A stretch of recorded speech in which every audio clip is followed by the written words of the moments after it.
Hello everyone. Today's lecture is going to be very important because in board exam you will find the question based on notices. So under the heading of short composition you will find notice. Now first of all just try to understand that what is the meaning of the word notices. It means that it is based on some facts and formal in nature. Formal in nature. What do I mean by the term formal in nature? It means anything related with offices like corporate sectors, factories, institutions, colleges. And it is displayed on a notice board.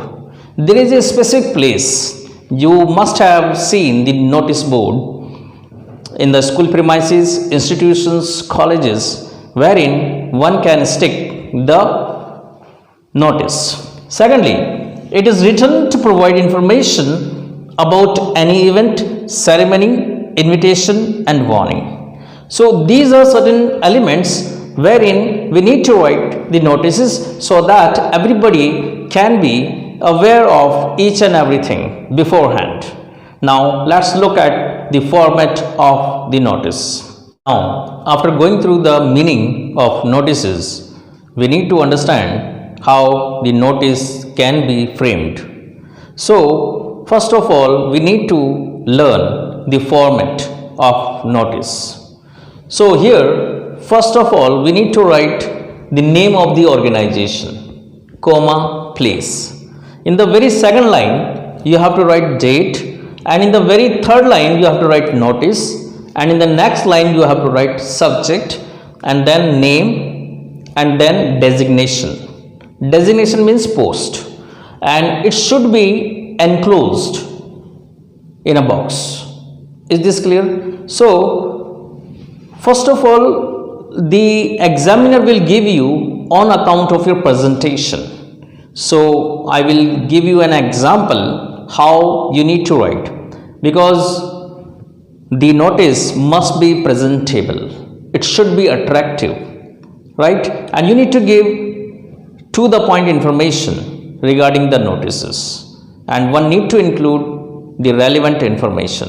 I am going to explain you by giving you one example. Now you have gone through the format. Now I will explain how will you execute the format by giving you one example. Now through this notice you can frame number of notices. So just pay attention on each and everything. The most important and striking feature of making the notice is that it must be very attractive, to the point, and provides all the necessary information. Now let's see. First of all you need to write the name of the organization. How to write the name of the organization? So MPSS, and the name of the place is Kata. Now first of all you have to write the name of the organization, name of the school, name of the college. देखिए सबसे पहले हमें institution का नाम लिखना है, क्योंकि अगर आपने बॉक्स बना दिया और उसमें फिर नाम छोटा या बड़ा हो सकता है, तो सबसे पहले हम क्या करने वाले हैं, संस्था का नाम लिखेंगे। फिर जितना मार्जिन हम लेफ्ट में छोड़ेंगे उतना ही मार्जिन हम राइट में छोड़ेंगे। इतना समझ में आ गया? ऐसा हम क्यों कर रहे हैं? क्योंकि ये सेंटर में आना चाहिए, क्योंकि हमारे पास कंप्यूटर की तरह कंट्रोल ई नहीं है कि ये सेंटर में आ जाएगा। इस वजह से हमें लेफ्ट मार्जिन और राइट मार्जिन उतना ही छोड़ना है। उसके बाद क्या करेंगे, हम इसको कवर कर लेंगे।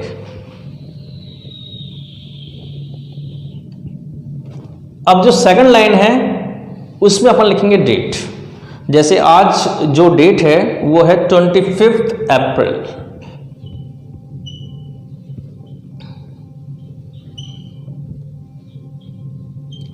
ये होगी सेकंड लाइन, ये फर्स्ट लाइन है, ये सेकंड लाइन है। क्लियर? थर्ड लाइन में हम लिखेंगे नोटिस, कैपिटल लेटर में लिखेंगे, फर्स्ट, सेकंड एंड थर्ड। और ये एकदम सेंटर में आना चाहिए, कोशिश करिए एकदम सेंटर में लाने की, ठीक है। उसके बाद जो फोर्थ लाइन होगी उसमें हम लिखेंगे सब्जेक्ट, और सब्जेक्ट है हमारा football tournament and it should be written in a capital letter, right. Football tournament.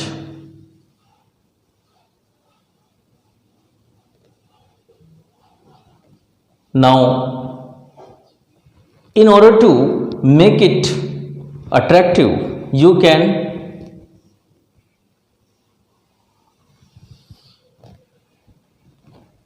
enclose in a box. Now, ये लाइन थोड़ी सी और आगे बढ़ा देंगे, इस तरीके से अटेम्प्ट करना है। Now, I have just told you that you have to write in a passive voice and in the third person. So see, this is hereby, ये हो गया आपकी first line, second line, third line, fourth line, और fifth line में कोई space नहीं छोड़ना है। फिफ्थ लाइन में हम क्या करेंगे, दिस इज hereby, यहां पे गड़बड़ी नहीं करनी है, hereby वन वर्ड है, अलग अलग नहीं लिखना है।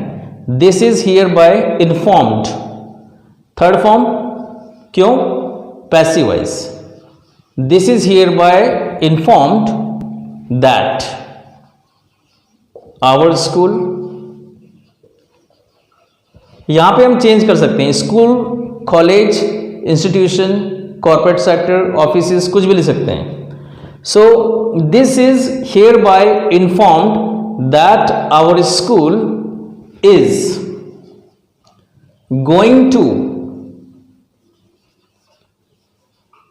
क्या बताता है, इंटेंशन को बताता है, इरादा को बताता है। is going to organize,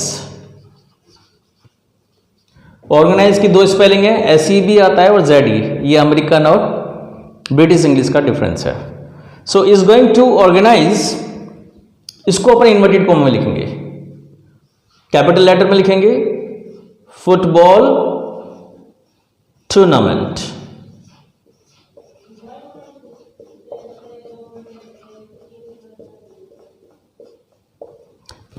football tournament as per details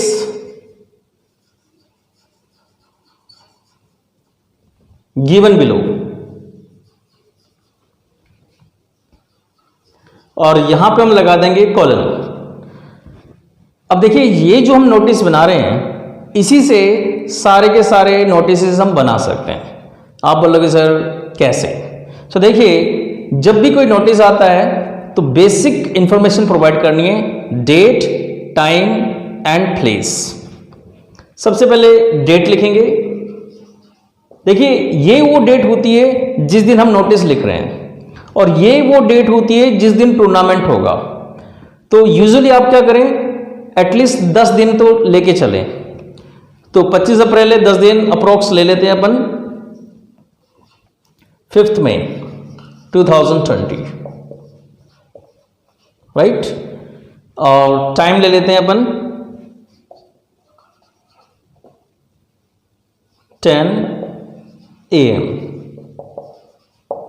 place या वेन्यू भी लिख सकते हैं आप लोग, SMS स्टेडियम।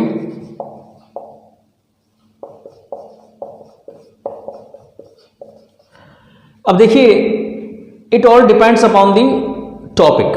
ये टूर्नामेंट है, फुटबॉल टूर्नामेंट, हो सकता है कि हमारा पिकनिक के लिए हो।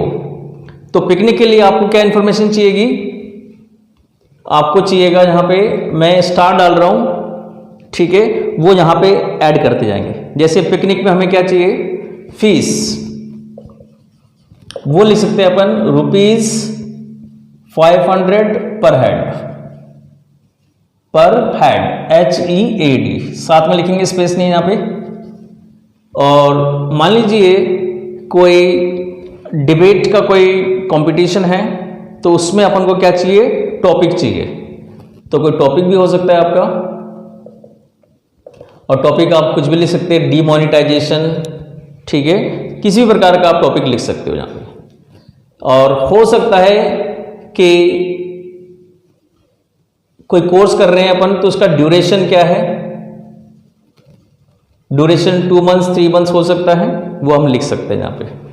सो यहाँ पे हम ऐड करते जाएंगे, स्टार्टिंग का सेम रहेगा, यहाँ पे ऐड कर सकते हैं, but these are the basic information like date, time and place. Further आप इसको एनहांस कर सकते हैं, इंक्रीज कर सकते हैं। इतना समझ में आ गया? कहने का मतलब है कि एक ही नोटिस के दम पे हम तमाम प्रकार के नोटिस बना सकते हैं। ठीक है, चलिए अब हमारे पास इतनी स्पेस नहीं है, मैं इसको रब करने वाला हूं। Just jot it down in your copies, right now date, time, place. उसके बाद जो नेक्स्ट जो लाइन आएगी वहां पे आपको लिखना है all those who are interested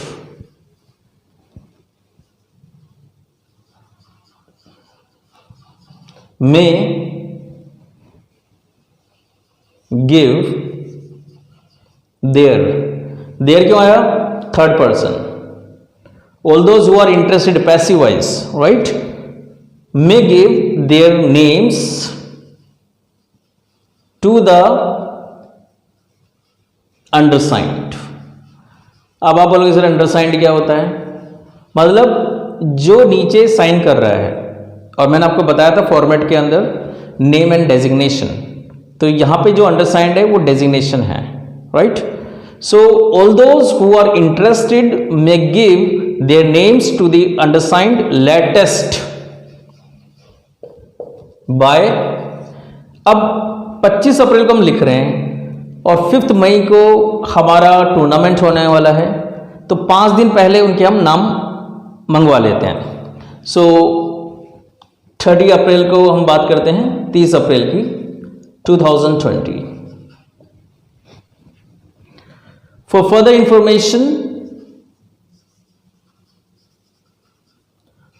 information and details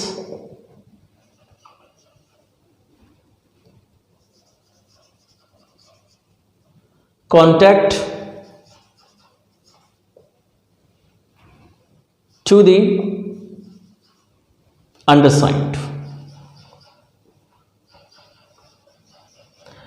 अब यहां पे हम क्या लिखेंगे?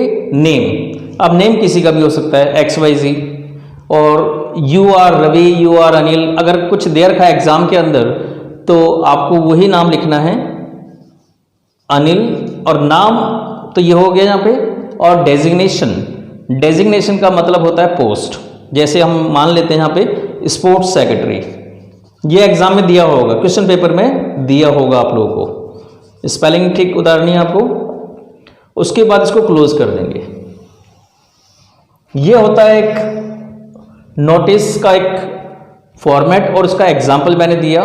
इसी के बेस पे आपको तमाम नोटिस बनाने हैं। I hope each and every point is very clear. First point, that you have to write in the passive voice.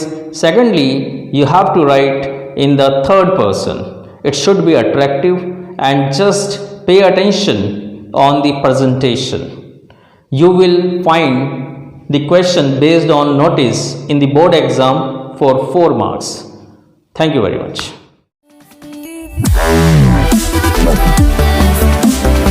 Wow.